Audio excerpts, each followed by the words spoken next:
இந்த வீடியோ தான் இன்னைக்கு சமூக வலைதளங்கள்ல வைரல் ஆயிட்டு இருக்கு. அதாவது அஸ்ஸாம்ல இருக்கக்கூடிய பாஜக அரசு 3000 பீகா நிலத்தை, அதாவது ஒரு பீகாங்கிறது கிட்டத்தட்ட 27,000 ஸ்கொயர் ஃபீட், கிட்டத்தட்ட 1000 ஏக்கர் நிலத்தை அதானி கட்டக்கூடிய சிமெண்ட் கம்பெனிக்கு தாரை வாத்திருக்கிறது.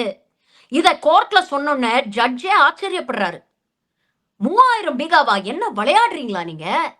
ஒரு மாவட்டத்தையே தூக்கி தனியாருக்கு தாரவாத்து குடுத்திருக்கீங்களா? என்ன தைரியத்துல குடுத்தீங்க? அப்படின்னு ஜட்ஜ், லாயர பார்த்து கேட்கக்கூடிய இந்த வீடியோ தான் இன்னைக்கு சமூக வலைதளங்கள்ல வைரல் ஆயிட்டு இருக்கு.